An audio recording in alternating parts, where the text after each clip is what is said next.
This podcast is part of the Deluxe Edition Network. To find other great shows on the network, head over to deluxeeditionnetwork.com. That's deluxeeditionnetwork.com.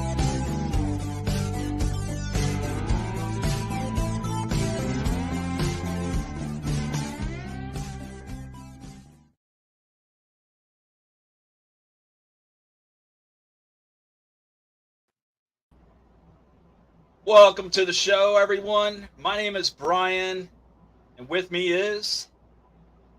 Of course, Mark. Oh, that guy right there, Mark. Yeah. Mark, podcast of the month. Beb's Video Kingdom. And where can we find Bebs?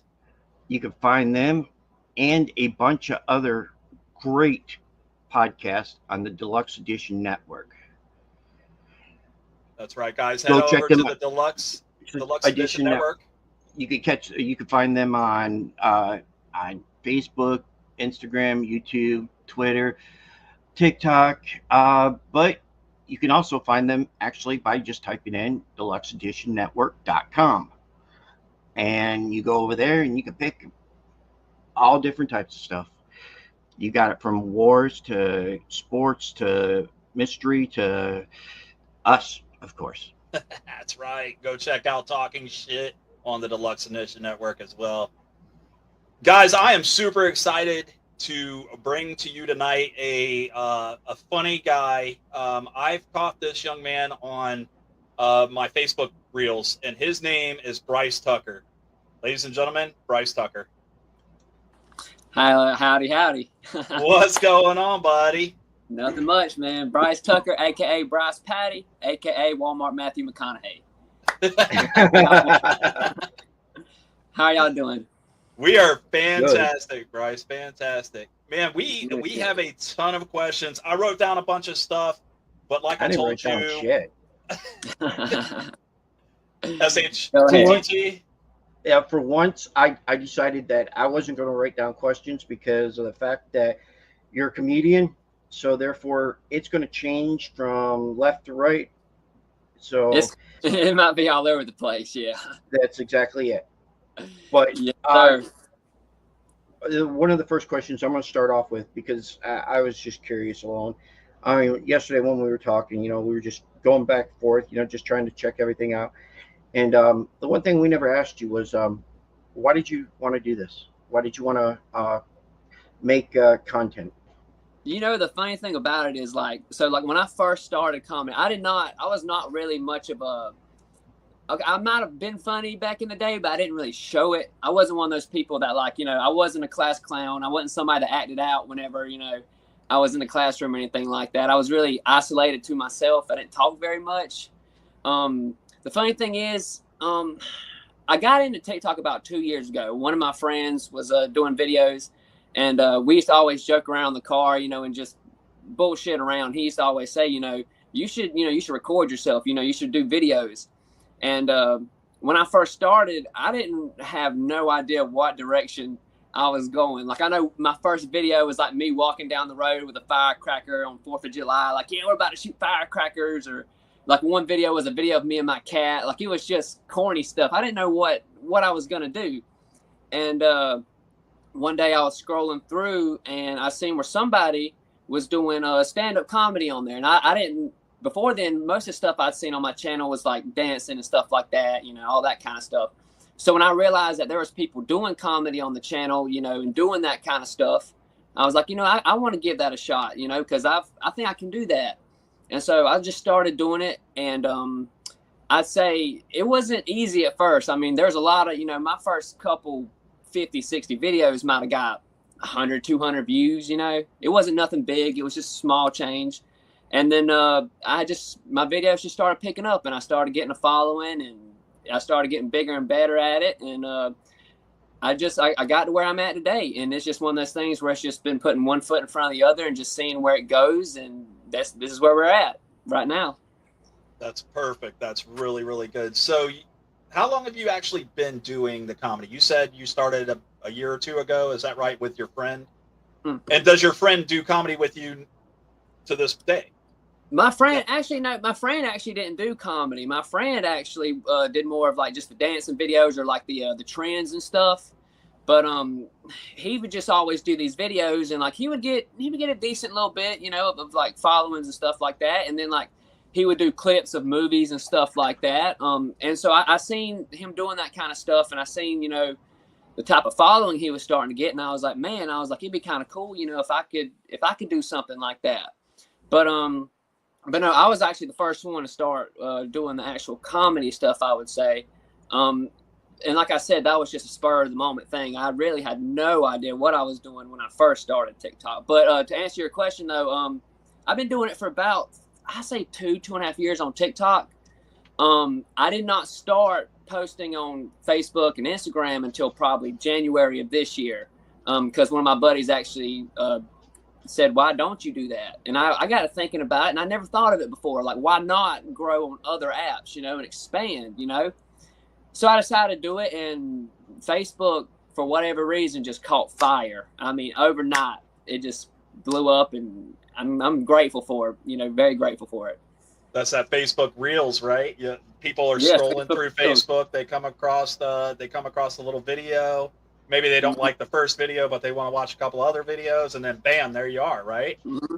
Oh yeah, I've had people watch one of my videos, and they'll go through and watch every single last one, and they'll tell me, they'll say, "Oh, I just went through and spent an hour and a half watching every single one of your videos," and like I love it when people tell me that. That's awesome. Like I can't even tell you how grateful I am for those people.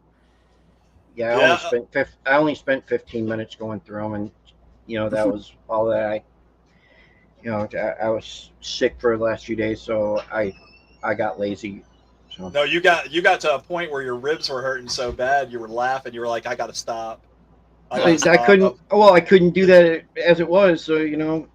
Hey, it'll have that effect on you. Yes, sir. It'll have that effect on you, man. So, Brian and I were talking before you came in, and we were wondering, out of all your videos, and not the ones that are, what's the best way to put this? Not your number videos, one rated, but what's your not favorite? Your number one. What is your favorite video? Yours, not the one that's rated number one. Okay, man, that's a tough one. I'd have to say my favorite one. It would have to be the Plan B, just because of the fact that was one of the funnest videos I ever did. For those who don't know, the Plan B video is basically, it's a skit of me talking back and forth myself. You know, I think it's me with a backwards hat, then the other clip is me with a frontwards hat. You know, pretending to be two different people, and my friend comes up to me and he's like, "Oh man, my girl's pregnant. You know, even after I took the Plan B," and I'm like, "Wait.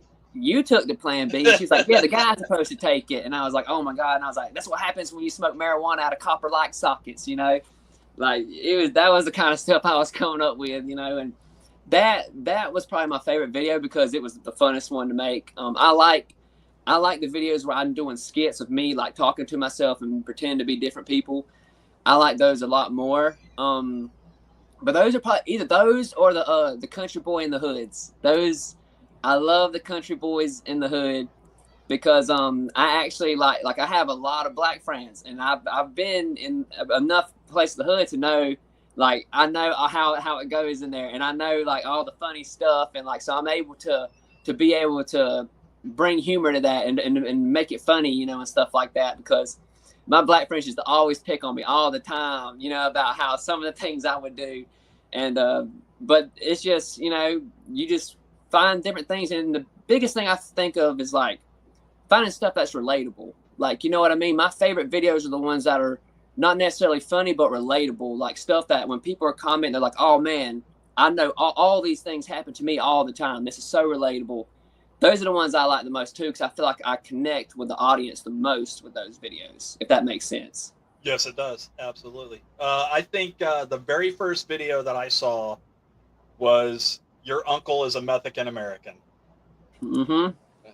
That was the very first video I saw. But I think the funniest one that I saw was where you, in fact, were two different people, I think, and you were in the car, and it was about smoking marijuana. Yep. When the hell did you get here? Yeah. Oh, it's okay, edible. okay. You Now I know know what which you're one. talking about? Yeah. Where I'm like I'm not even here. I'm not even real. Yeah, that one has a lot. I think the Mexican American video is definitely the biggest video, my most successful video on Facebook by far. And congratulations for that too. Yeah, that video has been amazing. I think it's up over 10 million views now, which is ridiculous. That is ridiculous. You know what I mean? If you really put that in perspective, I mean that's a lot of views. You know, and then I would say on TikTok, my biggest video, if you guys have seen it or not, is the South, where I'm talking about the South and all the little things that you see down here, you know. Like, you know, you ever seen a lawnmower go 75 miles an hour? You ever seen a tractor in the Wendy's drive-through? You know, stuff like that, you know. And you ever seen you ever seen an AC unit duct taped in the back windshield of a Subaru? You know, stuff like that, you know. You know, just typical relatable stuff, and that's what really resonates with the audience. They like stuff that they can relate to more than anything, you know. Absolutely. How your parents feel about you doing the comedy? Oh, my dad loves it. Dad absolutely loves it. My mom, at first, when she first seen him, she was like, "Oh, you got tone back a little bit on that language. That language is a little rough." My mom's a school teacher, you know. So, you know, she'll tell me all the time, you got it, you know, just tone it back a little bit on the cuss words, you know, not so many F-bombs, you know, don't say not too many shits, you know, don't say that.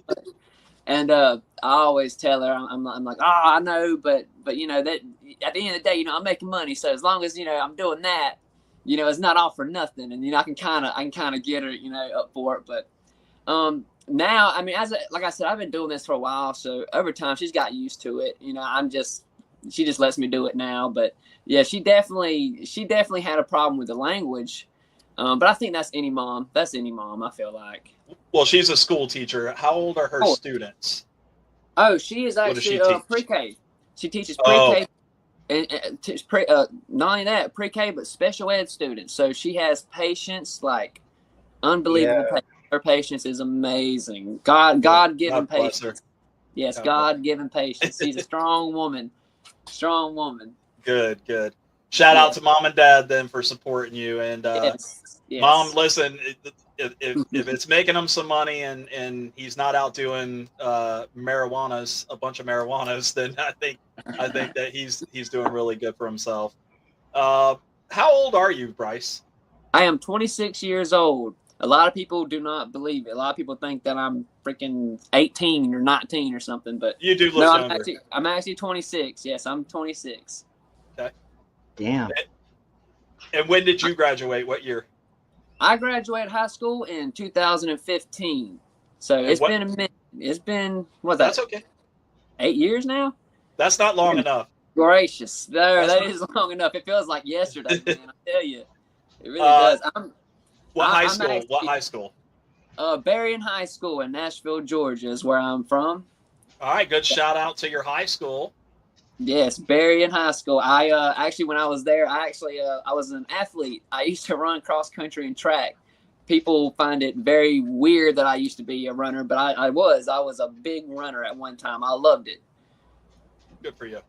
I might at one time, not gonna lie to you guys, before comedy was my dream. When I was in high school, running was a big deal for me. I feel like that probably at one time I was wanting to be like an Olympian or something. You know, I was dedicated to it.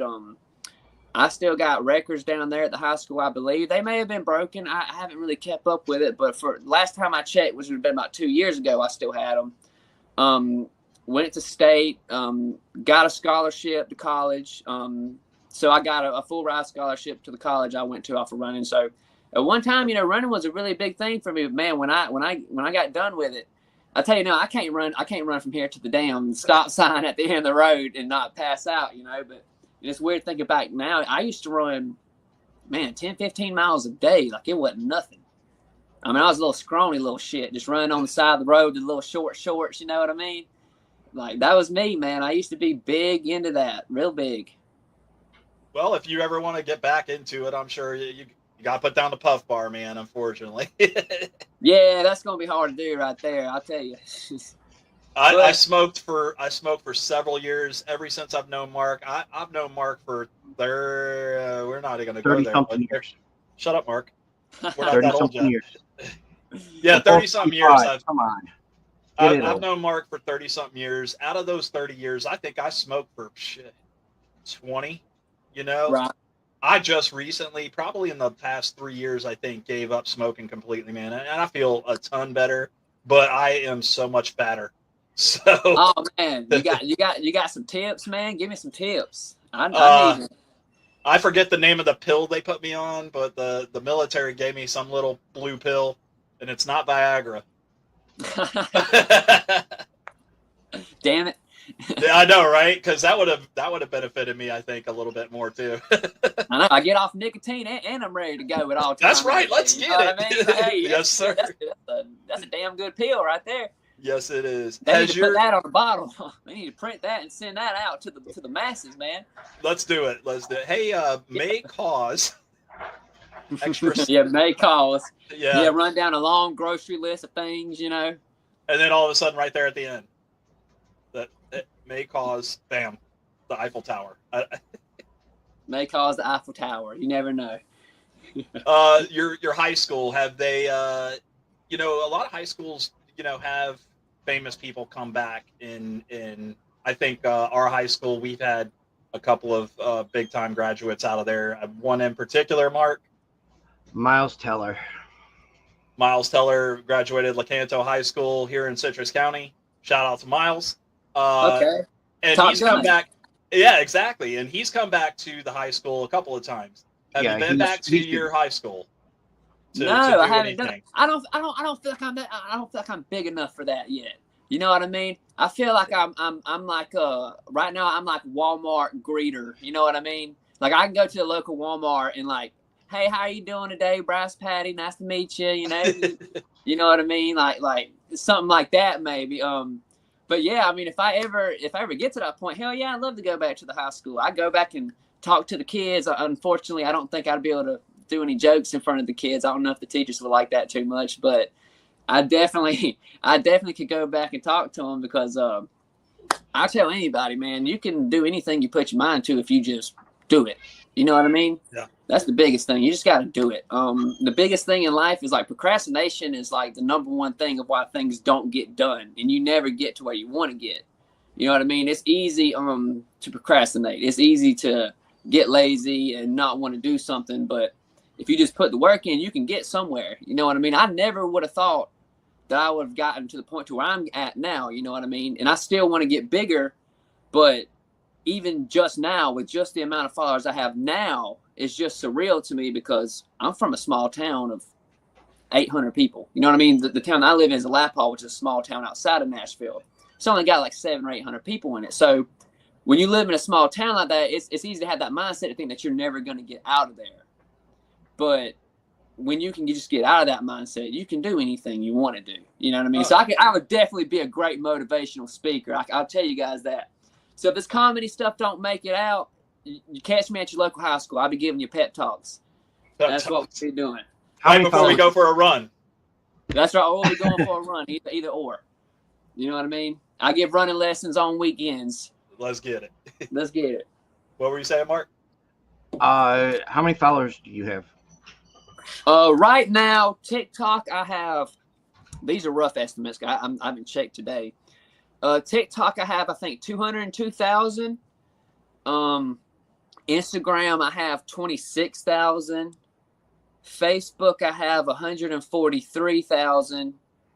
And YouTube, which YouTube, I only have like 1,600 on YouTube. But now YouTube, I've just really started getting on it and posting on it. So it's kind of a slow riser, but I do include that in there too, because I do want to at some point do something with my YouTube channel that has nothing to do with anything else. Because if you pay attention, Instagram, Facebook, TikTok, I post the same videos on all three apps. You know what I mean? So I'll post this video on TikTok, and then I'll also post it on these other apps. And that way, if you don't have this app or you don't have that app, you can always find it on this one or that one. Exactly. You know what I mean? You have different ways you can find me.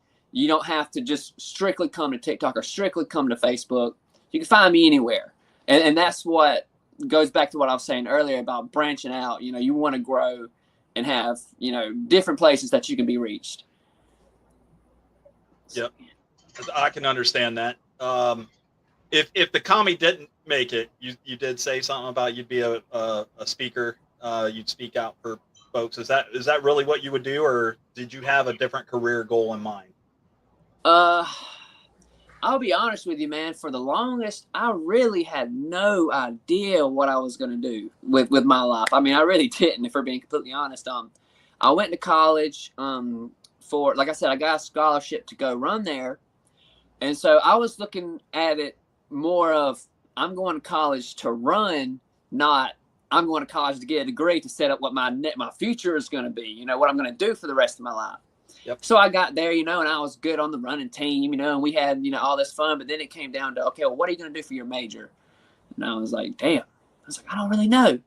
And so I got into like health and human performance. I was going to be like say if like you got hurt, right? Say if you're an athlete and let's say you pull your muscle and you need some sort of rehab, you know, for that. You can come to me and I'm the one that's going to work you out and get you, you know, get you back in shape, get you back out there, get you ready to go.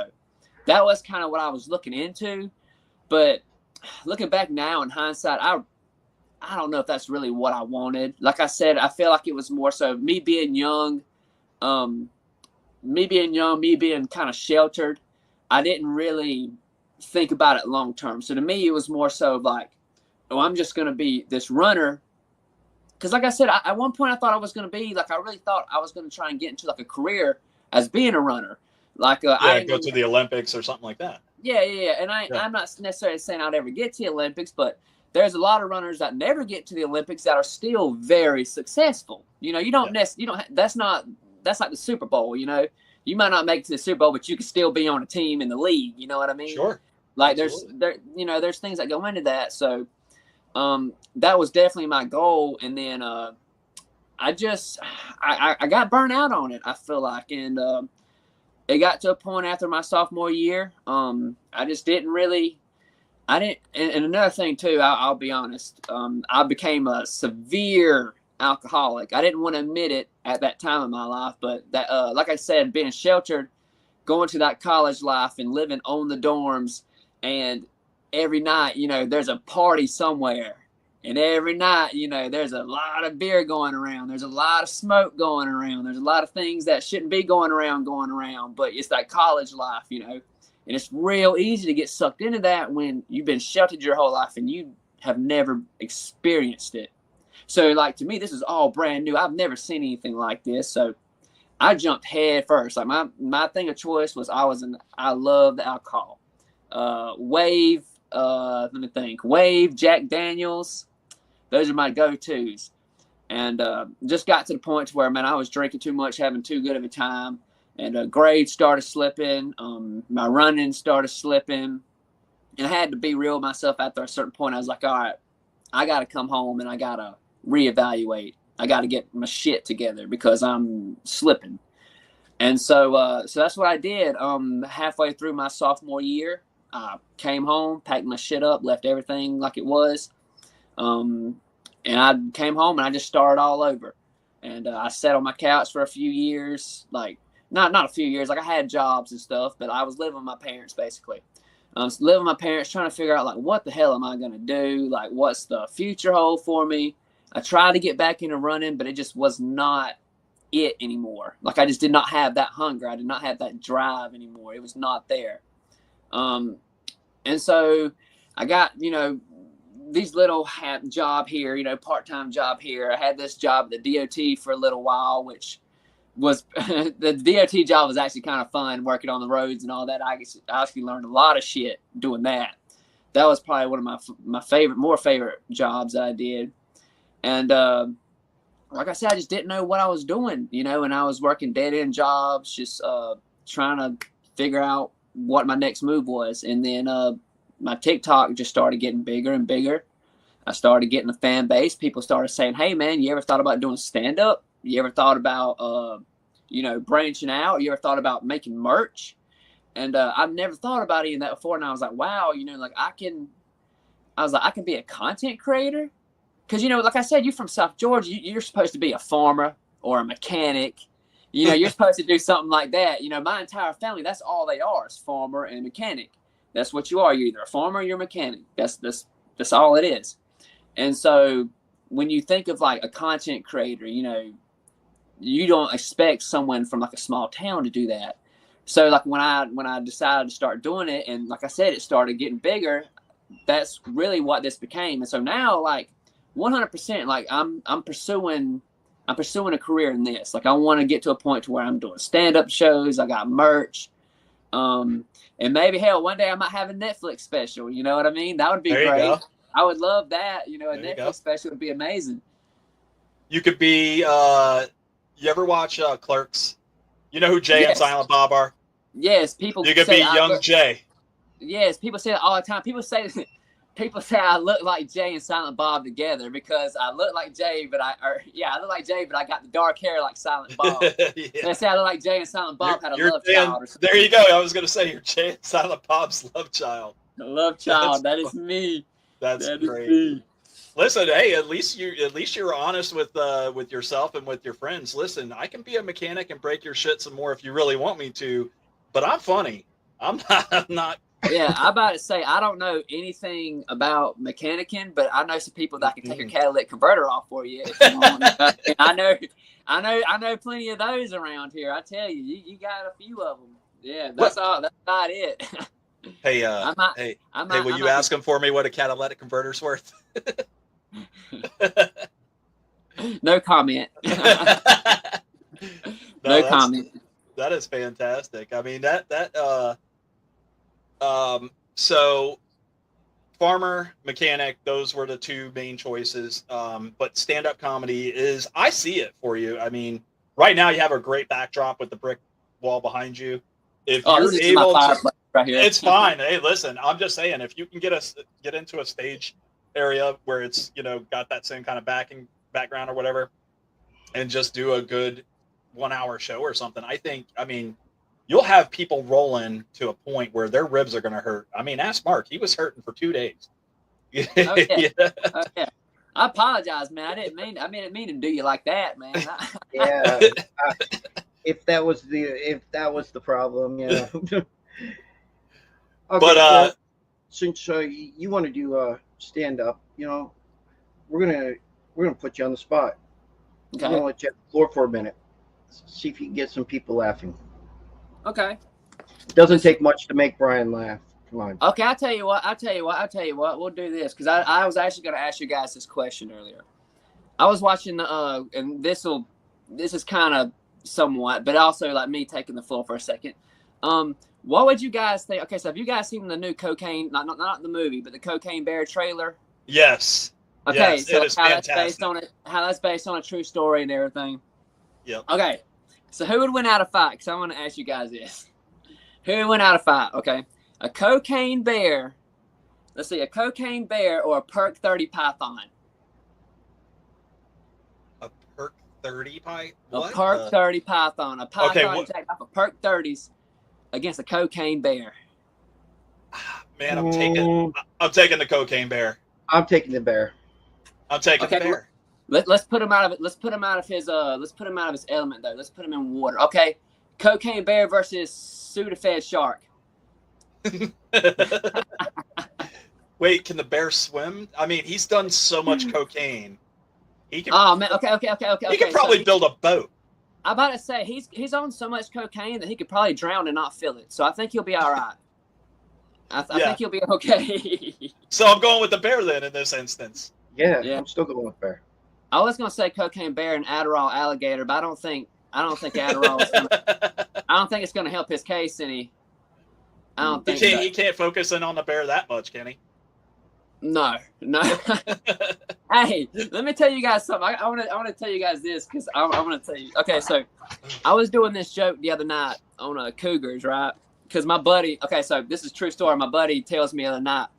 He's like, "Hey, man," or it's not this. Let's step back. Okay, buddy tells me one night. He's like, "Hey, man, let's go to the club." I'm like, "All right, man." He's like, "Yeah, we're gonna go. We're gonna pick up some bitches. We're gonna have some good time. We're gonna get some girls, man." And he takes me to the fucking VFW. You know what I mean? He takes me to the old people bar. So we're up there, and I told him, what was the joke I said? I said there was this girl up there that was a cougar. And I said, I didn't say that because of her age, but because she was furry and walked around on all fours. And I was telling this joke on my Facebook, and apparently there's a cougar community, because I started, and I made a video about this. I don't know if y'all seen it or not. I started to get just tons of cougar tatas, all like in my messages, in my Instagram. I don't know how that happened or came about. It was just a joke about cougars. I can't even tell you guys how many fucking boobies I've had in my account the past couple of days. And it's so hard to explain to the old lady. It's like, I didn't ask for that. I was like, I didn't ask for that. It just popped up there. You know what I mean? But I've been getting tons of those, man, here recently and stuff. But hey, I'm all for it. Send them away, guys. Listen, if you need Mark, you will take the old lady boobies, right? Yeah, no problem. I like Hey, I'm about to say, man, send them their way, man. Y'all, you guys, all the cougars in the chat, right? I have no problem with that. I'll take them from you. Hey, yeah. Okay, my wife don't care neither. So. Okay, so you guys remember the Nintendo DS's, right? Yes, as a matter of fact, I actually have one back there behind me. Okay, I still have one somewhere. Do you remember how back in the day, and kids these days don't know this type of shit. Remember how back in the day when the game wasn't working, you would have to take it out and blow into it and put it back in? Oh, just like the Nintendo, yeah. You blew that shit like a flute player, you blew the hell out of it. Well, you stick it back in there. Well, here's the thing. I seen this article coming out today, and it's been going around where people are saying that it was actually a myth that blowing into the cartridge never did anything, that it was just taking it out and putting it back in that made it work. Now, does that make any sense? Do y'all guys believe that shit? No. You had to blow in it. They're claiming that blowing into it did absolutely nothing. I don't believe that. Trust me. We were there. We had them. I still have a Nintendo. Yeah. And you had to blow into it sideways, like with the sideways, and sometimes you had to blow into the Nintendo itself just to get the dust moving and stuff. Yeah. So the trick to it was, Bryce, you take the first Nintendo game and then you take a second one and you shove the top one on the other one to keep it pressed down in the console. Guaranteed to work almost 90% of the time. I mean, I came from the generation where, like, we used to take, like, if the DVD was, like, dusty or whatever, we would put it in the toilet and flush it and let it, go around. That's where I came from. I tell people that, and people don't believe it. Yeah, that's what we used to do. If you had a CD, now, obviously, you would use clean toilet water. You take this CD, and you go in there, and you throw it in the toilet bowl, you flush it, and he would swirl it around. Give it a little swirly. You pick it up, and it'd be clean and ready to go. I tell you, it worked every time. Bryce, I'm going to tell you something right now. You would never want to come to my house and put a CD in my toilet. I promise you. Well, at least it's not. I mean, it's not edible. I mean, it's not like you're eating it. So I mean, as long as you can see it at that point, it's not as bad. Yeah. Always want to make sure that the toilet is flush beforehand, though. You always want to make sure of that. Yeah, you might want to, if you're coming to my house to do that, you might want to bleach the toilet 6 or 7 times before you put the CD in there, or else that CD is gonna have a funky smell for the next 2 weeks. Are you trying to say you have a dirty toilet? Listen, I know my ass. I'm just letting you know. Like I blow it up. It's called talking shit, and out of my ass is where it comes from. I'm just letting you know. I tell you what, man, fucking that's bad right there. That's like being a drummer boy in the Civil War. Like, could you imagine being a drummer boy in the Civil War? Like, you getting ready, you getting ready the night before. You're like, oh yeah, we're going to attack tomorrow. We're going in. Where's my gun? And someone's like, oh man, I hate to tell you this, but Frank stepped in a cow patty. Now he's got foot rot, and we need someone to fill in for the drummer tomorrow for them sick beats. Could you imagine being that guy on that field? You got bullets flying by you, and you're out there. You got to drum away. Like, could you imagine that shit? I'm out. can I go home at this point? I mean, like, I don't want to be the drummer boy anymore. Like, no. I had a gun to begin with, and you took it away from me. So I'm about to say, like, you're not even gonna let me carry a gun to the damn. Yeah, that's messed up right there. That's one thing I never understood. You know, I don't understand what was the point in having a drummer boy, and I understand like playing your way into battle, but at some point it's time to, you know, toss those to the side and grab the old piece out. You know what I mean? Yeah. Like, So do they spare the drummer boy? Is that like is it like capture No. the flag, but would capture the drummer boy instead? I'm about to say, believe it or not, I feel like believe it or not, there would probably be no situation where like the drummer boy would probably get spared. I feel like he would have been grass. You know what I mean? actually, when that happened, when the drummer boy would go down, the next person would step up and grab the drum and keep going. What? What? Yes. Darren War, that's what they would do. I don't Now know.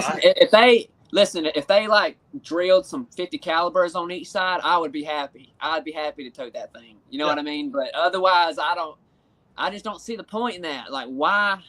It just seems, you know, like a waste of a person, you know, because. I agree with you, but you know, people did weird stuff back then. They do more weird stuff now. Yeah. So you're from the South. You have the accent and all that. Are you really from the South? Yes, I am really from the South, but I'm very, how you would say, isolated South. Like I live in a small town. So I'll definitely say I'm from the South. Yeah, most definitely say I'm from the South. Okay, so it's not like me. It's not like me where I'm from the North and now I'm a damn cracker. Oh yeah, I've lived here. I've moved once. Okay, I've only moved twice in my entire life. The house that I'm staying in now, which is my grandparents' house, which got passed down to me, which thankful for that, grateful. You know what I mean?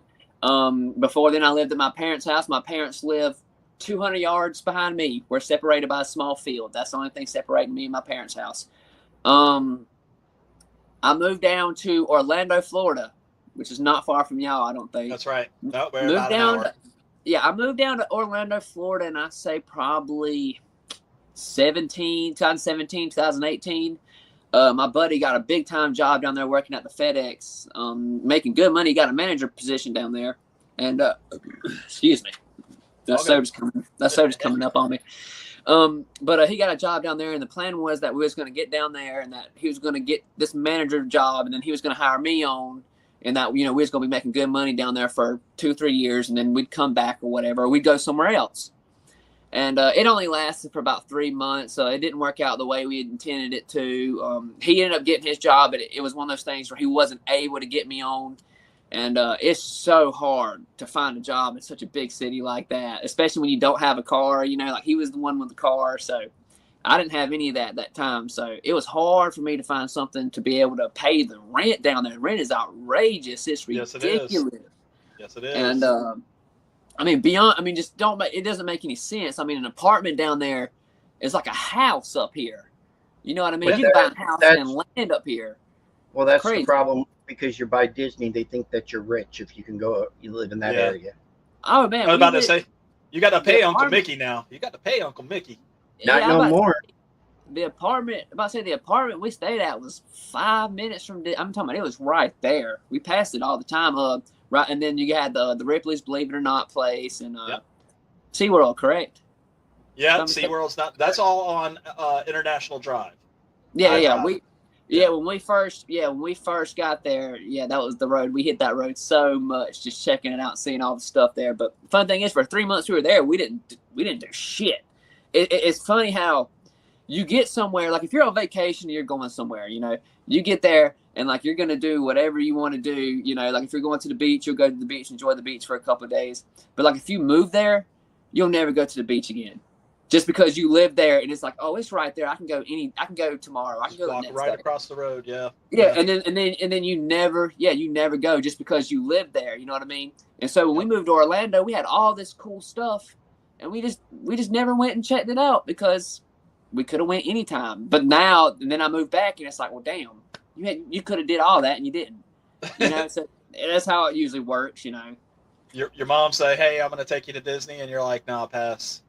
Yeah, hard pass on Hard it. pass. Hard pass. I'm 3 minutes from it. I can see it. It looks all right from right here. Yeah. Yeah, we're good. It's still there. It's still there. Yep. Um, So my question about being truly from the South. Do you eat gizzards? Actually, no, I do not eat gizzards. I have friends that have eaten gizzards, and they have tried to get me to eat gizzards. Oh, wait. I have eaten gizzards. I thought you said chitlins. That No, is not a chitlins. hard pass for me right Gizzards. there. I do have friends, and I do have people in the family that eat that, but I can't eat those. But no, gizzards. Oh hell yeah, gizzards. I'll eat. Man, you throw one in front of me right now. I'll have it done in 2 seconds. Little bit of Love hot those sauce. things. A little bit of hot sauce, whatever you want to put on it. Scallops, big on the seafood. Every time I go to the beach or every time I go to Captain D's, I get the whole platter. I love all that stuff, man. Anything that most people, don't eat in the South, we eat. You know what I mean? We eat just about anything, really. Or like liver, you know what I mean? The liver, I eat that, I love liver.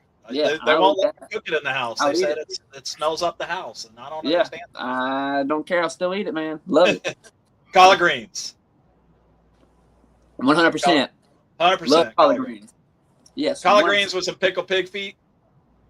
Pickled pig feet. You know what? I'll be honest with you. I've never tried pickled pig feet, so I cannot knock it. But it's not because I don't like it, but I've never tried it. I don't think I've ever had the opportunity to try that. Okay. So I'm not going to knock it, but I've never tried it. No. That's all right. Give it a shot one time. What do you eat with your collard greens? Oh man, I'll be honest with you. As crazy as it sounds, I'll eat them straight. I will eat them straight. Me too. Yeah, I love them straight. Every now and again, trying to think of the sauce that my dad likes to put on it. My dad likes to put a sauce on it that gives it a little spicy twang to it. But I like to eat them. I like to eat them straight, man. I mean, I like to eat a lot of things straight. Believe it or not, like most people like the salt and pepper things. Like I'll eat it straight, just like it is. Especially like my vegetables and stuff. Okay.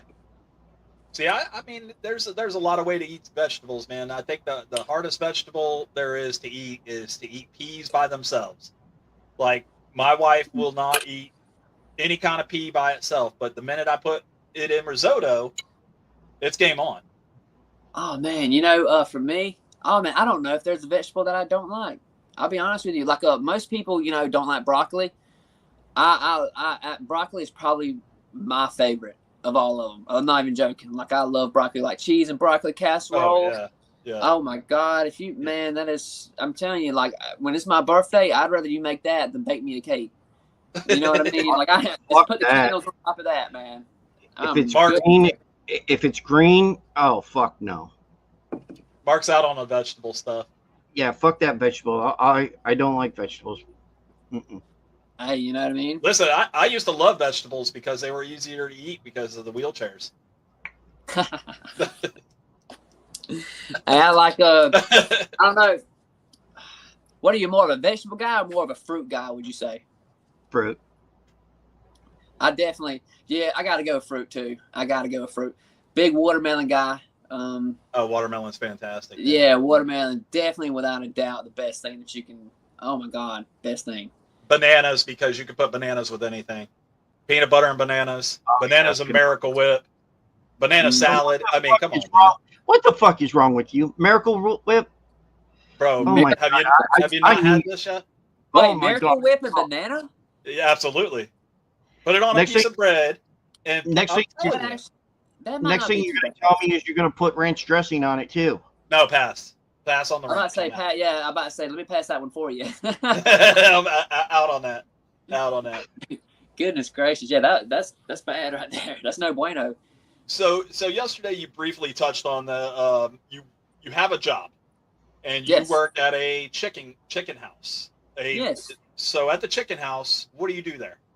Okay, so here I'll give you a detail of like how the schedule goes. So you go in there first thing in the morning, And you go in this, and when I'm saying chicken houses, you guys have seen them before. Those long houses that just have thousands upon thousands of chickens in them. Yep. Okay.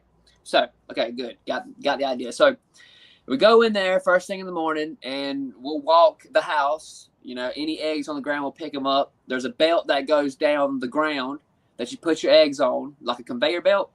Yep. So, and it's like a nest, you know what I mean? So chickens get in the nest, they lay the eggs, so the eggs go on the conveyor belt. But sometimes, they'll lay them on the ground, and so you got to pick those up and make sure they get on the belt as well. So we'll run through, pick them all up, get all the eggs. If you find any dead chickens, make sure you discard of them, get them out of there, so no disease or anything tries to spread. Get the dead chickens out. You want to make sure that the feed chain's good. You want to make sure that your water lines are good, making sure that everything is all right. If anything's messed up, fix it, which sucks, but because that'll put you behind quick, whenever something messes up. But for the most part, it doesn't usually happen too bad. But so go through, make sure everything's fine. Like I said, get all the eggs picked up. When you get done, you come back to the front of the house and you get on your belt, and so you'll run the belt and you'll pick up these eggs. And just to give you like an idea of how many eggs we pick up a day, because it's really like, to really give you an exact number, it's mind blowing. So like you have 30 eggs to a case, 30 eggs to a flat. So if I pull out a flat, I can fit 30 eggs in this, right? So 6 of those, which will be 180 eggs, equals a half a case. So 360 eggs is a case. And we get about 40 cases a day in 3 different houses. So 48. So we get about 120 cases a day. So if you think about it, that's got to be over 10,000 eggs all together. We pick up a single day. I mean, it's an unreal amount of eggs. Like, it really is. But we pick up the eggs. Then we take a break. After the break, we go back, do it again, make sure everything's all right, pick up all the eggs, make sure all the dead chickens are disposed of, run back, run your belts again. When you're done at the end of the day, move all the eggs into the cooler, get everything cleaned up, get your trash taken off, get your birds burned up. You know what I mean? You got to incinerate them. You can't just throw them out in the ditch or something. You'll get in big trouble for that. You got to incinerate them. So do all that, get your trash cleaned up and everything, get everything swept up, and then that's it.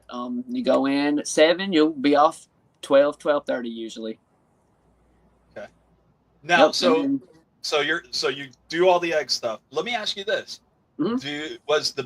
So we had this big egg shortage, Right? Did you guys see that in the chicken house?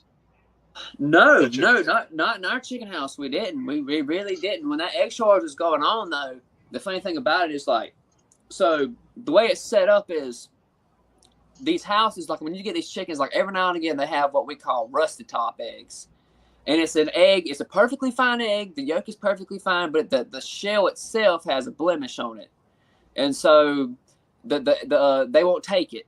I mean, like if you open up, if you're at the Jiffy store and you open up a carton of eggs and there's an egg in there that's got a blemish on it, or if it don't look right, that might turn you off for that. So they don't want that to happen. So if you got any blemished eggs or anything like that, they let us keep them. We can just keep them. And so we were able to, we had no problem whatsoever with the egg shortage or anything like that. So that was what was so cool about that. But as far as like the chickens laying or anything like that, we didn't see any egg shortage as far as like the chickens not laying right or anything like that. Like, that was perfectly fine. So I don't know really what that was, or I don't know. I don't even know what that really stemmed from. It's like that baby formula shortage that's been going on. Like, I still can't figure out why that's going on right now. I've seen that too. Yeah.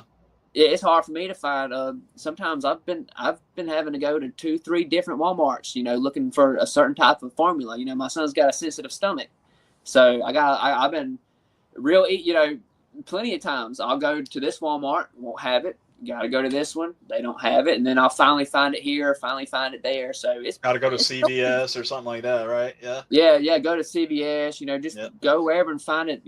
It's hard out there right now for I definitely feel for any young adults out there that are trying to feed their babies and stuff right now, especially the ones that are young enough that they that's what they had to depend on is the bottle, the formula, Oh yeah, absolutely.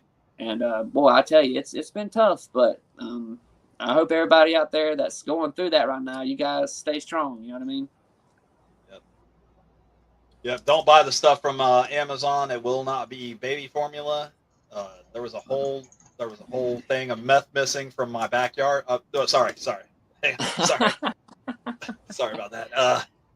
Hey, you guys want to know something? That video is so funny to me because I got so much hate from that. Why? And hate's a good thing. There was those people in there. Oh man, you're making fun of somebody's children. You're making fun of someone's son. This is a serious thing, and it's like, you guys, it's just a joke. Like it's just for you to laugh and have a good time. But some people are taking it way too seriously. People are sensitive. This one lady in there, what's funny to me because she said that she said that she was going to keep commenting on that video and she's going to keep trolling and keep commenting until somebody seen her comments. And I remember thinking to myself, like, who does she want to see her comments? Because obviously nobody cares. Nobody cares. I've been seeing them, and I don't ever respond to them. I leave them alone. There's no point in even getting into that. You're gonna have people that's not gonna like it. Especially, you get that many views, not everybody's gonna like it. That's just the way it is. There's gonna be people out there that's gonna not like it, and then you're gonna have some people that's gonna flat out hate it.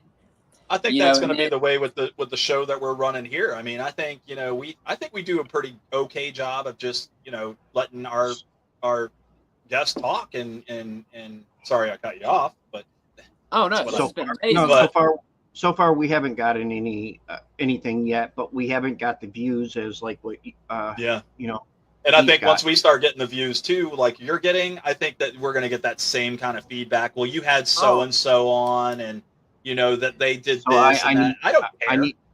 I need to say something about cougars to get the pictures. Is that it?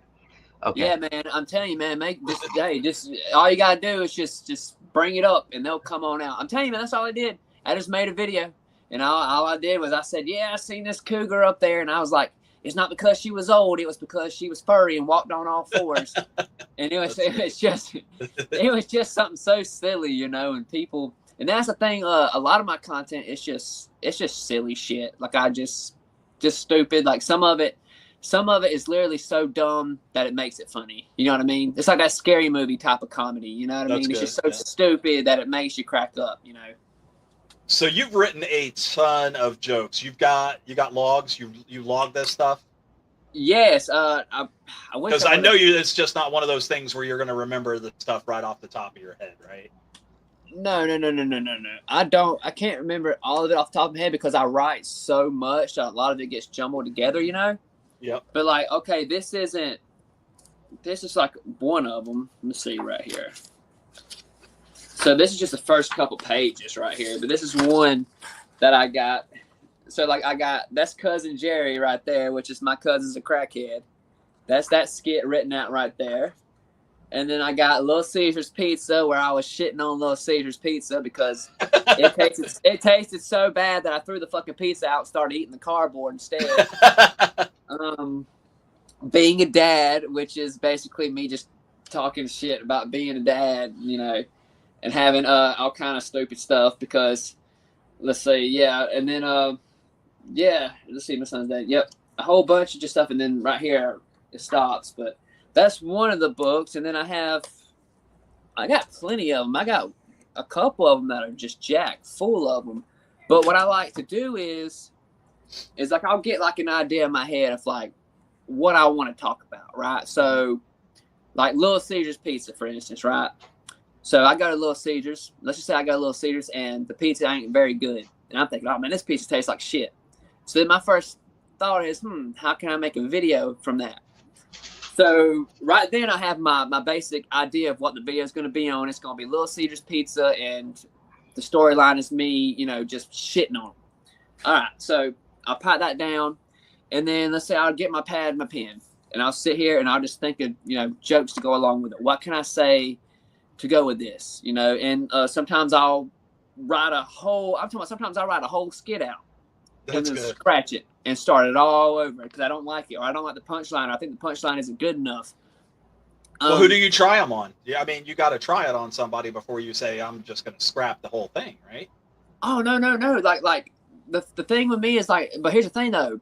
I keep the ones that I scrap. I keep them in case if like further down the road, I might want to incorporate some of that back into it. Like just because I didn't like it overall doesn't mean that there isn't pieces in there that I could pick and use for another joke or pick and put in that joke. So I always hold on to those. I wish I knew of my other book. I got one book that's just slap. I mean, it's about that thick and it's just slap full of them. But I'll sit down, like I said, and I'll write it out, what I want to talk about, how I want the joke to go, and then I'll come up with this idea. And once I get it written out, I'll go over it. I'll pick and choose where I want the jokes to go, because okay, for instance, my Mexican American video, right? That's rapid fire comedy. That's just a bunch of joke, one liner behind each other, So. And the thing is, there's a process that goes into that. I have to figure out what order I want to put those in. So, like, okay, this one's really funny. So should I put that up there at the very front to catch the viewer's attention? Or should I put it in the middle to keep them interested so that they will hang in for the last couple seconds of the video?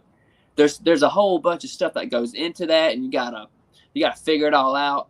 And I've noticed, like, there's been people used to comment on my TikTok videos and tell me like, hey man, try and put this first, or try and put that first next time, because that right there will get the viewers more attention. Like I've had TikTok people, give me tips on stuff like that. And so I've learned from that. And that's one way, to kind of balance that all out. If that makes sense. Yeah, it does. Absolutely. I feel like I'm chasing rabbits a little bit. My bad if I am. No. That That was going to be one of my questions too. Is the feedback that you get from them. Do you have friends from TikTok? Do you have any of the guys that are big on TikTok that reach out to you and say, "Hey, Bryce, man, you're doing really good, and try this." And that was basically where I was going with it too. Oh yeah, one of my biggest influences when I first started was a guy by the name of King Lazy Eye. On TikTok, and he had about 500,000. I think he ended up getting into some type of trouble, which I'm not going to go into that because that's his business, but I've noticed he hasn't posted anything on his channel in quite some time, but he was really, really getting up there before all that happened. I mean, he was really growing, and I used to always reach out to him for tips and stuff like that, because his videos were just off the wall. I mean, I used to say all the time, like, dude, you gotta be high on something to come up with this shit. Like, this shit just is not natural. Like, how are you coming up with this? And he'd always joke around, oh man, it's the DMT, man. You got to get that shit. Like, he used to always mess around about stuff like that. But he was hilarious, and he was also a musician. Like, he played music too, really good. I liked his music, listened to it. But he was one of the ones that I would go to a lot. And I would say definitely him. And then there's another guy by the name of Keegan. I'm trying to think of what his I can't think of what his username is. I know his first name is Keegan. But now he's a funny guy too, and he's more of like a storyteller.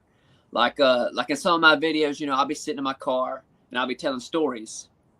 And usually that's what I like. That's what he does, in particularly all his videos. And he's pretty good too. But yeah, those guys definitely are big influences. Like, and in return, now that I'm starting to get up, I do the same thing. When younger creators come to me asking for advice, I try to do the same thing. I try to, return that favor and help them, the same way that I was helped. Very cool. Very cool. So we talked a few minutes earlier about merch. You don't have any merch yet? No, not any merch yet, but it is 100% coming. It is on the way. I got to get all of it situated and get it put together, but it's definitely something I'm looking forward to doing. I'm definitely going to do it. So yeah, merch will definitely be on the way. I say See, what are we in March? Yeah, I say Yep. by August that should be in full swing effect by August. I would Is the say. is the hat the staple? Is that going to be a part of the merch that will be available? Oh man, I'm gonna have to sell the backwards hats, man. Yeah. That is like I'm like I'm like Fred Durst, you know what I mean? Like I keep the backwards hat on, man. The funny thing about it, okay, so just to give you guys a little detail on that, it's funny because the hat is definitely a staple point because I wear it in all my videos. Other than when it's really cold, you'll see me in my beanie, you know. But other than that, I wear this hat in all my videos. And funny thing is, I had short hair all the way through college and everything. You know, I might have had like the little Justin Bieber, Ellen DeGeneres vibe going on. You know, that's what I was rocking. You know, so I eventually got it to where after I dropped out of college, I was like, you know what? I want to grow it long because I was a big rocker fan. Like I'm big 90s grunge music. Love like Nirvana, Alice in Chains, Pearl Jam, all Soundgarden. Those guys are like what I grew up listening to. Loved them. So, and I knew they all had long hair and they all had that grungy look to them. And I was like, man, I kind of looked up to that. And so I was like, that's what I want to do. I want to grow my hair long. I never grew it long before. And so I grew it, and I actually grew it all the way down to my waist before I finally cut it the first time. It took me, I think, 4 years to grow it that long, but it was ridiculously long. And one day I just looked in the mirror and I was like, dude, you got to cut this shit. Like, this shit is too fucking long. It's 100 degrees outside. This shit is stuck to my neck, my everything. You got to get rid of it. So I cut it back up to my shoulders, and I looked like a soccer mom for about 2 months. And thankfully, I was able to finally grow back under my shoulders, and this is where we're at now. But Yeah. anyways, talking about the hat, when I was going through the awkward stage of growing your hair, you know, when your hair gets about right here, you look, you just look goofy. And so I'll always put on a hat to tuck that hair up. Tuck that hair up. Yep. Got so used to wearing this hat every single day, going out in public, and it became a part of me. And so it's like wearing a shirt or wearing the pants. It's that important. I feel naked without it. You know what I mean? I have to have some type of hair wear, whether it's the hat, whether it's the beanie, or a hoodie. You know what I mean? Just something. It makes me feel comfortable to have something on my head, if that makes sense. Oh yeah, yeah. Mark, we're gonna have to get this young man a hat that says "Talking Shit" and see if he'll wear that for us. I will. Right now, I'm wearing a Sacramento Kings hat. I'm a big NBA basketball fan too. I'm sorry. Yeah. Yeah, Sacramento. Yeah, I mean, I'm not saying they're a good basketball team. I just like the colors in the hat. You know what I mean? I'm just not a basketball fan. I like the colors, but yeah, I'm right now. I'm on the outs with basketball. You know, I used to watch it religiously. I'll still watch college, but NBA, I haven't because they're overpaid, whiny babies. Listen, the basketball thing, it hurts my ears, man. We can get all in on that subject. We can get all in on that because that's one thing I will say. That load management shit, oh my God, I cannot stand it. You're going to write some jokes about that, right? Oh, you know what? Hell yeah. Tomorrow I have a whole skit on it, man. It would just give me some time. But the thing is, yeah, I think it's so stupid. Like, you're getting paid all that money and then you're wanting to, I understand. So here's the thing. Here's how I look at it, right? The way these players are looking at it, they're looking at it as like, okay, this is an opportunity for me to prolong my career. I can, if I'm not, playing 82 games every single year and the playoffs, that's gonna put a lot of stress on my body and I have to retire early. Well, they're thinking if they sit out these games and all this load management that they're, going to prolong their careers. But the thing is, like, you're not guaranteed to even be alive tomorrow. You're not guaranteed life at all. So it's like, you might as well get out there and you're not, you can sit on that bench and rest all day and then you can leave that arena and be in a car accident and never be able to walk again. Yeah. So it's like, do it while you're there. Like while you have the ability, do it, because like you're not guaranteed a long career regardless. Like, it doesn't matter. Like, I understand, but you look back at like how it used to be back in the day, like players took pride in playing all 82 games. Like if you played all 82 games, like that was a big deal. Like that was something that you could flex, you know. Yep. And now, like this year, I think they said only four or five players played all 82 games in the entire NBA. 4 or 5 players. But those are the players that you're going to remember. You're not going to remember the guy that only played half the games. I mean, I don't think so. Anyway. Well, no, you're going to remember the All-Stars. Really, that's it. You're going to remember the names like LeBron James, you know, because his name's always out there as one of the best of all times, and you know, and that's up to debate still, you know. Yeah, and I don't think it's for me, and we've had this subject quite a few times. I don't agree with the greatest of all times because you can't do it that way. You have to do it by generation or by decade. I would go a step further, man. I think you got to do it by position because a center, a point guard. If I'm a point guard, my job is not going to be the same as the centers, or it's not going to be the same as a shooting guard, or the power forward, the small forward. It's not. Everybody has a different job. Somebody's there to rebound. Somebody's there to assist and get the offense moving and going around. Somebody's there to shoot. You know, that's the whole point. That everyone's got different things that they're trying to do. So you can't. Same thing in football. You can't. Yeah, the same thing in football. Like you can't sit there and compare Tom Brady to let's just say Tom Brady to Randy Moss, right? Yeah, one's a quarterback and one's a quarterback and one's a receiver. You can't compare them. Absolutely. And so you can't even put Tom Brady in make him in the 70s and play him as a quarterback.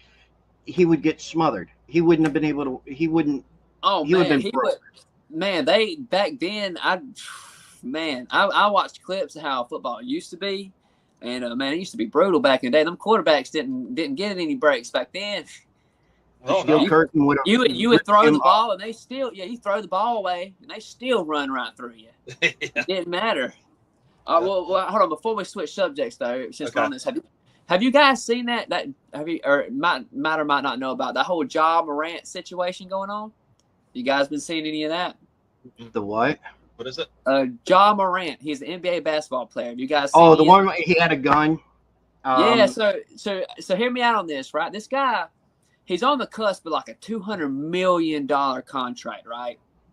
I'm talking about big money. Like this guy can ball, like he can play, but off the court, he's trying to put himself off as like this gangster. Like there was this altercation where like apparently they were playing the Indiana Pacers and they got into a fight on the court. Well, after the game, the Pacers were leaving and a car pulled up and was shining lasers on them, like out from guns, and saying that was his friends, that was Ja Morant's friends, and then these whole bunch of allegations come out, and the other night they found him.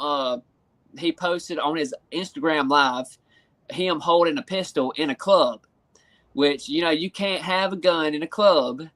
And another thing is, the NBA has a strict rule where you can't bring a firearm on any premise, right? You can't have it in the stadium. You can't have it at the practice facility. You cannot bring it. That's why it's being looked at. That's why And here's the thing. This happened at a club in Denver after they had played the Nuggets earlier that night, which means for him to have had that gun there, he had to have had it on the plane from Memphis to Denver, which means he brung it on NBA premises, which means technically they can suspend him for, there's no telling, a whole season. Definitely. More. Yeah, definitely. Yeah. But all right, we're going to get... Go ahead. Well, I was going to let you finish and then say, well, we're going to get on a different subject instead of the NBA because, that's a non-subject that, it could keep going forever. Yeah, man. Like I said, hey, I came out here prepared to talk about anything and everything. Anything you want to. Yeah. Now, yesterday when we were talking and stuff, you wanted to set up the phone, and I'm going to go ahead and tell the story anyways. But we were talking about how Brian was happy that it was you that had called him and said you would do the podcast. Well, you wanted to know why, and I told you I would tell you the story today. Yes, All I'm right. so happy with this story. Let's do All right. it. Well, I had this girl, and I'm not going to say her name because I would I still, absolutely say her name I'm because not going to say. if it's I'm not. really her, It's if it's not really her. her, Come on, it wasn't her. Anyways, I'm not going to say her name. You can say her name, but I'm not going to. I'm not going to say Quinn's name if you don't want me to say Quinn's name. Okay. Anyways, I wanted this girl to come on the podcast to talk about, you know, her OnlyFans page, because we've been trying to get, you know, we want to get a male and female porn star to talk about, you know, the industry, not necessarily, you know, not show anything, just tell us what's real and what's not, and how they do this and how they do that. Right. Well, she said she would come on and she would talk. And then she asked me, she goes, well, I got, you know, this video that I want to sell for $40, but I'm like, I'm not buying. And she goes, okay. And I go, but if you want to help out and you want to come on the show, we'll talk. And then we'll talk more about that and get some other people to buy for you. And she goes, okay. I was like, all right. So I asked her, I said, so, will you help promote the show? She said, no, I can't. Why not? Because it's a joint video. It's a joint count, so we can't do that. Okay. I was like, wait a minute. All right, let's try it this way. I want you to take a picture, and I want you to say, hi, talking shit, and today's date. And just post it. And just post it. Yeah. Just to me. You don't have to post it anywhere else, just to me, just so I know. And she goes, no, I'm not doing that. I'm like, why the fuck not? She goes, because I shouldn't have to do that. I'm like, what the fuck? I said, you know what? I believe that I'm being, you know, I'm being suckered. So the last thing I asked her, I said, okay. I said, so you want me to buy your video? You don't want to do this. You don't want to do that. She goes, right.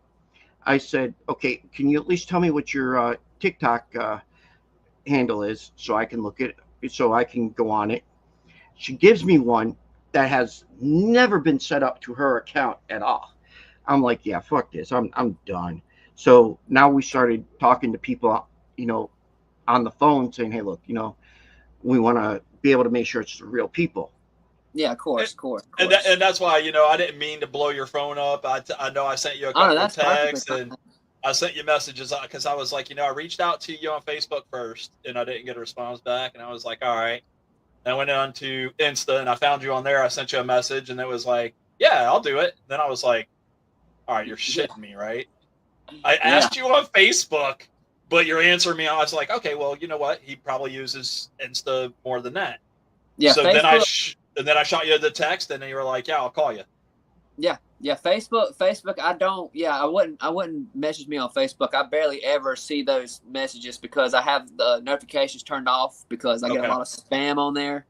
A lot of people, you know, spam me all the time. You know, which isn't always bad. Like sometimes just people, you know, saying how big a fan they are and stuff. You know, it's all throughout the night and stuff like that. So I just make it to where I don't get the notifications. Is all.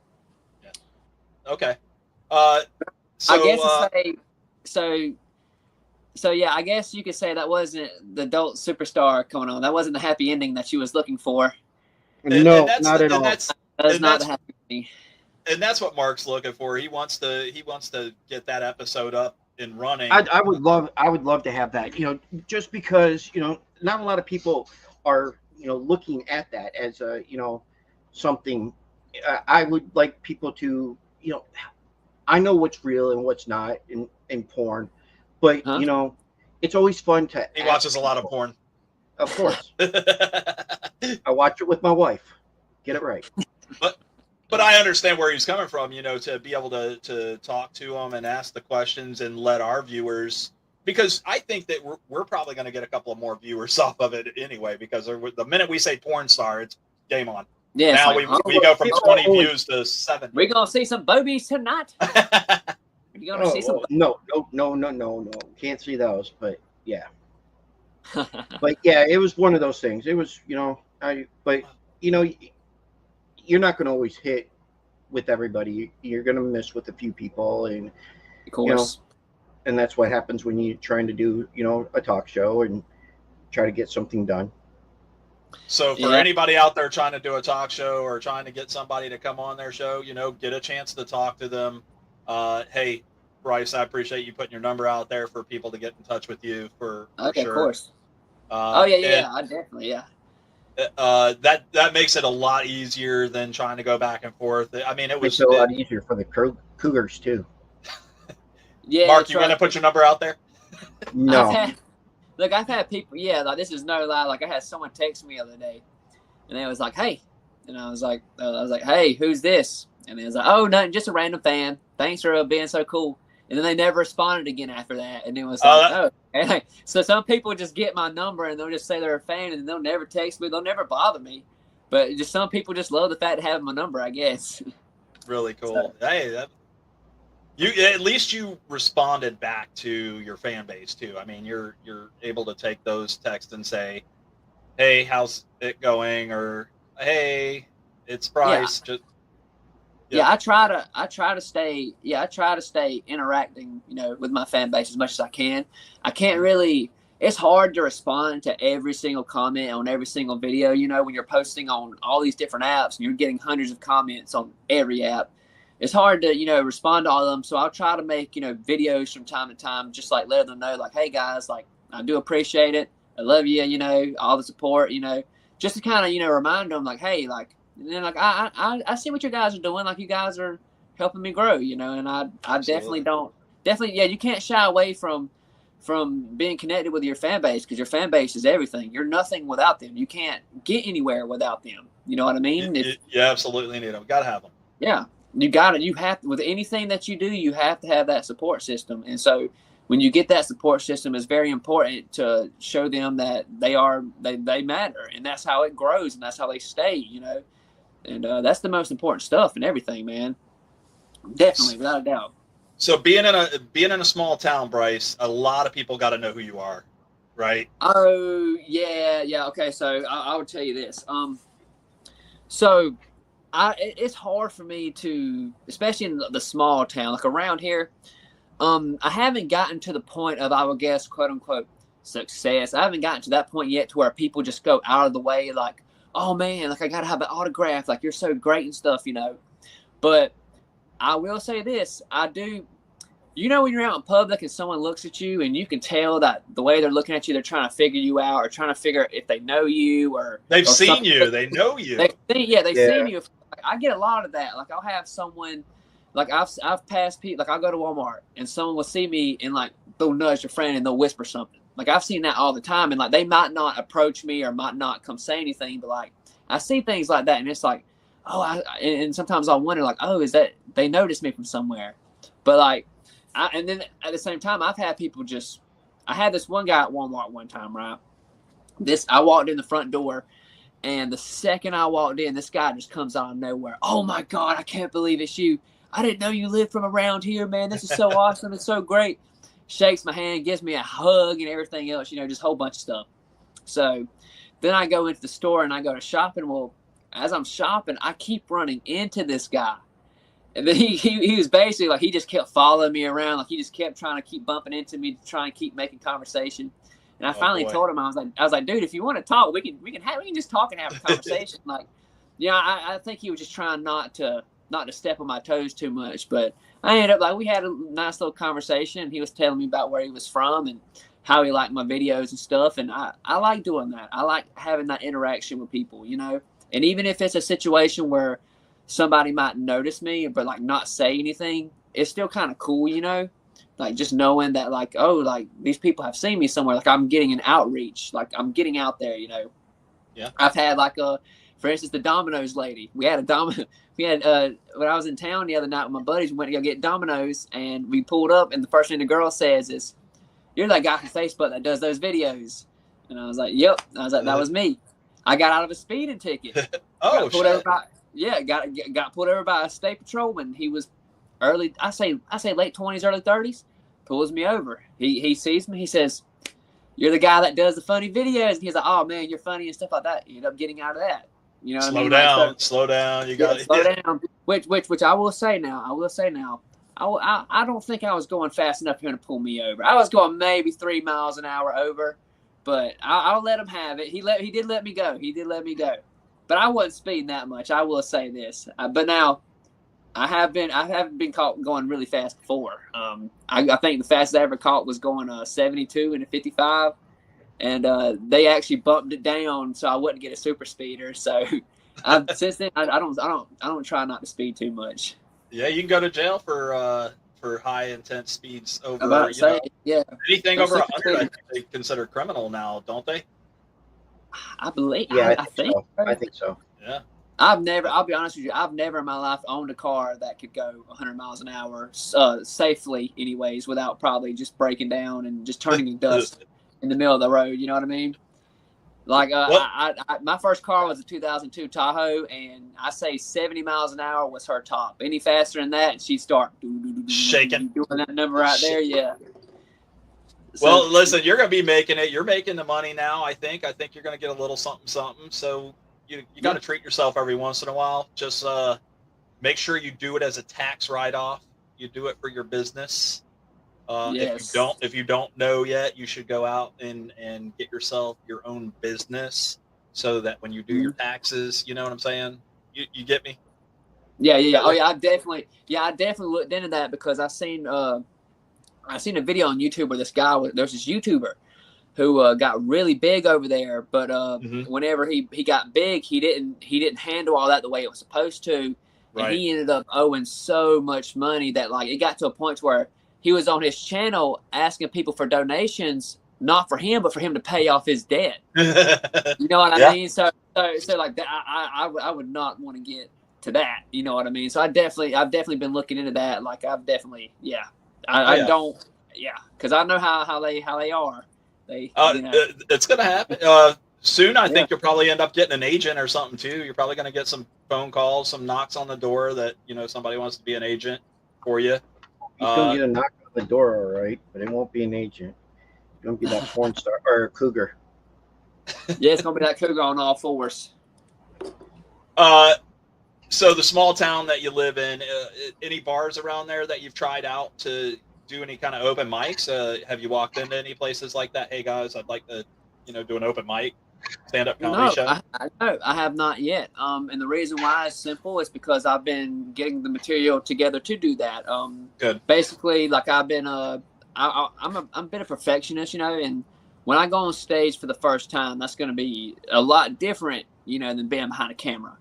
So I'm always, I've always heard that, if you practice, you get together, good preparation, will take care of the rest. So I definitely want to be in a situation where I feel like I'm prepared and that I know for a fact that what I got coming to the table is something worth coming to spend your hard-earned money to come watch me, because that means a lot to me too. If you're gonna spend your money to come see me, then I'm gonna have to make you laugh. Like I'm not gonna settle for anything less. You know what I mean? Like right. So I definitely want to make sure that I got the best of the best and that I'm ready to go. But as far as like when I'm gonna start doing that, very, very soon. Very soon. It's definitely on the next. I say within the next few months, I should be up going. Like around the time I get my merch going, it should be around the same time. I'll be looking anywhere and everywhere for anybody who wants to have me. I'll gratefully come. I don't care if there's 200 people. I don't care if there's 12 people. If it practice is practice and it gets you somewhere. You always got to start from somewhere. Yep. I remember when I first started doing TikToks, the 3 followers that I had were my chicken house coworkers. You know what I mean? Like that's all I had. And you got to start somewhere.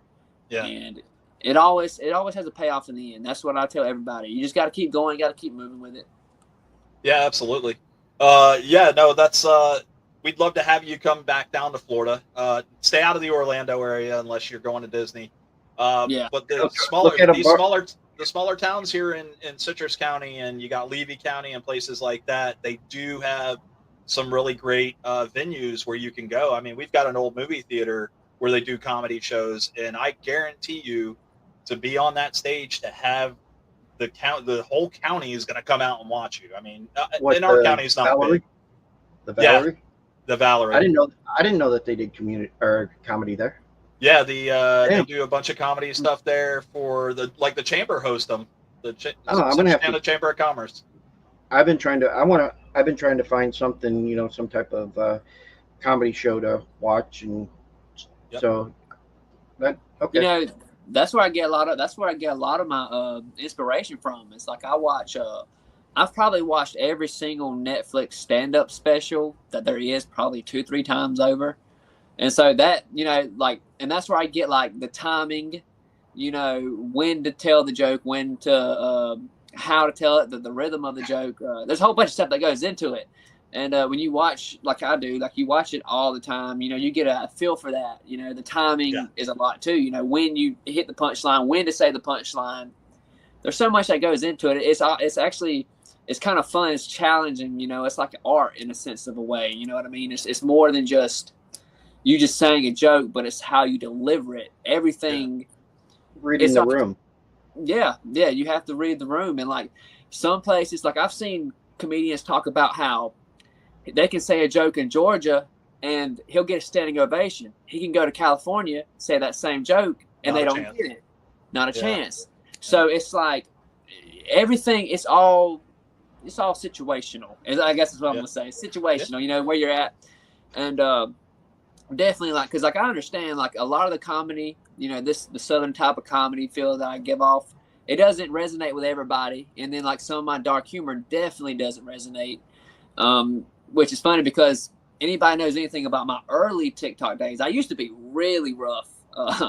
And then I started getting a lot of community guideline violations. And then I had to step back a little bit. I'm not even near as bad as I used to be. I've cleaned up a lot of it. I used to be like a little Jeff. You remember how Jeff Foxworthy was back in the day? Like when he was younger and he just would just let it flip. Yeah, that's about how my comedy was when I first started. I mean, I was shoot the shit. I mean, just cussing like a sailor with Tourette's, like I said the other night. That's me. Yeah, just letting them fly. And after a while, TikTok was like, yeah, you need to slow down on that. They gave me like my third community guideline violation. They was like, well, we're gonna ban your account if you keep this shit up. And I was like, okay, I'll back up a little bit. And so that's I wish Toby would have threw you the ball.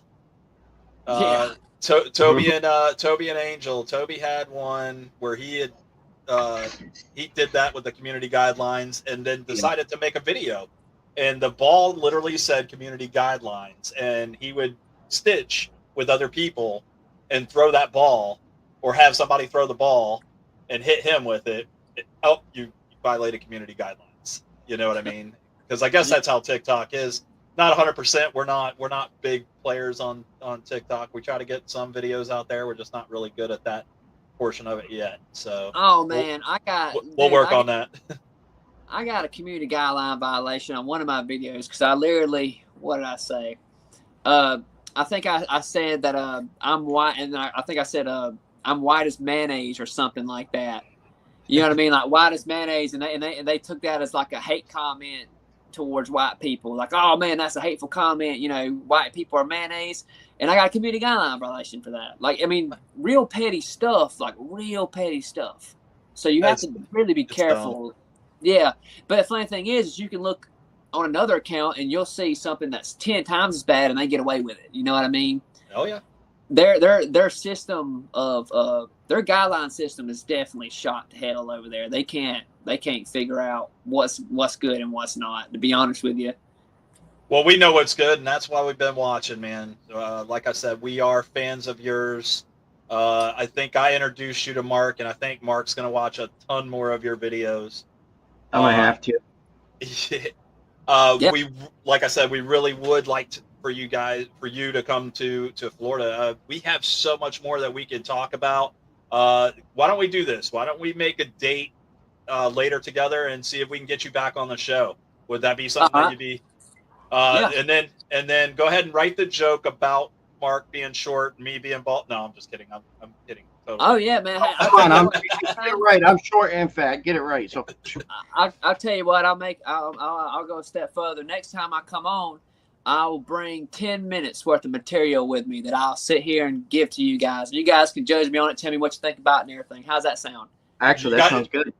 I'm That in sounds with like it. that sounds like a plan. We're gonna have the viewers, Yeah. so we'll have the viewers tell us. Maybe we can get the viewers to comment on the stuff too. Yeah, I would have. If I would have thought about it, I would have had something written out for you guys tonight. It's okay. I'll be honest with you.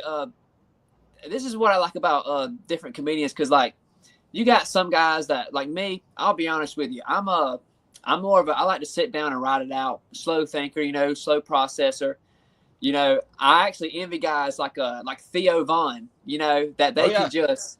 Man, he can just sit in a chair and just come up with the wildest, funniest shit, and that's what I envy somebody like that, because that's definitely that's takes talent. That takes super talent. You know what I mean? And is that somebody that who do you look up to as far as the comedian world go? Like, is there one particular one? Yes, I can go ahead and tell you right now. I really like Dave Chappelle off the simple fact that he does not give a shit what the fuck he says. He will come at you. He don't care what it's about. He don't care if you don't like it. He doesn't care about getting canceled. He just lets the shit fly, and I love it. That I 100% love that about him.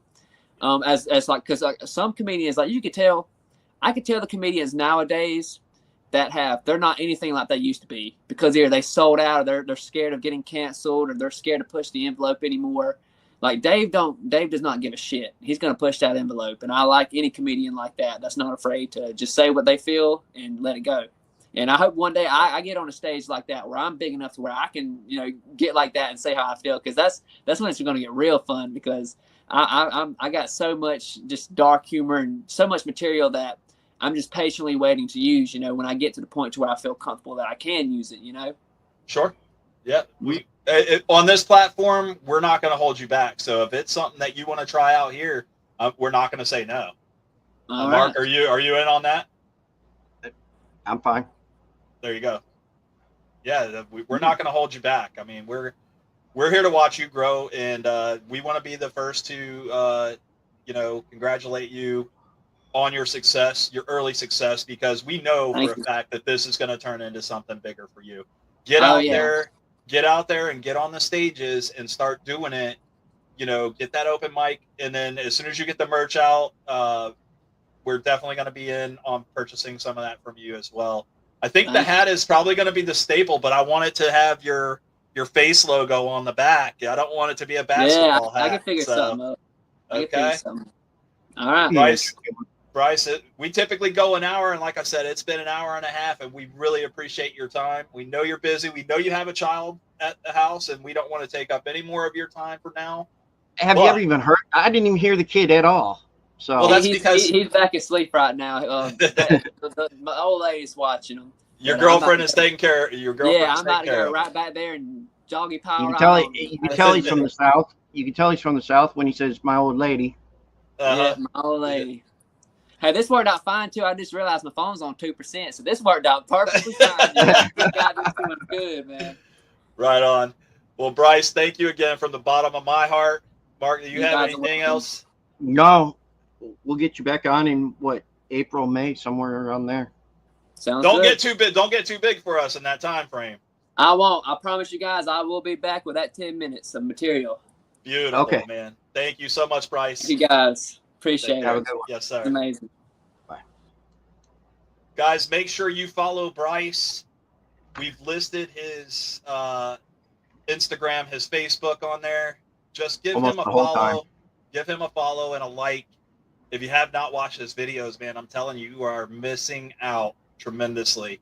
Like I said, that first video I watched had me dying, but that second video where he is in the car playing two parts. Yeah, that one. Yes, oh that my one, God, yes. Mark, that shit was so funny.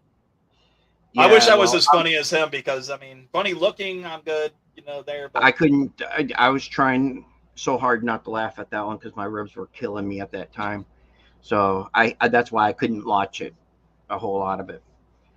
Right. But the good thing is he was on. We'll get him back on soon. We've got a bunch more people in store. What do we got? We're still coming up? working on the second guest for this week. It's supposed to be Tex, but he notified me today and told me the bad news that Wednesdays is going to be canceled because he has a TV appearance that he's going to be on. But listen, I think the TV appearance is a lot more Yes, important than yes. our little show that we have going on here. So I'm trying to get him for Friday. Hopefully I can. If not, he will be on sometime in this month. I'm hoping that he'll within the next few days. I'm hoping that we'll figure this all out, and we'll let you guys know when Tex will be on. I can't wait for his interview, but otherwise, next week, Thursday or Tuesday, we have who? Next Tuesday at 8 p.m. right here on the Deluxe Edition Network and on YouTube. I think we're going to go Facebook Live as well. Is that right, Mark? Yes, because of it being the kids. Excellent. We're going to have young adults. Young adults. Yep. We're going to have motocross racer and former motocross racers. We're going to have both champions. We are going to have Trip Carr and Isabel Contopolo. They will be live on the show next Tuesday at 8. Tune in, guys. Don't miss out on these two. I want more questions from the audience. I'd love to have that come in. I'm gonna have her dad give me a couple of questions that he wants me to ask, but he knows a lot about the industry as he owned a Honda shop. So, sorry. Yeah. Go ahead, Mark. No. You're fine. No, I cut you off. That was my fault. Also on Thursday, we're gonna have Gene Williams. Yeah, I always say his name wrong. He'll correct me on Thursday, anyways. He is a HorrorCon rep.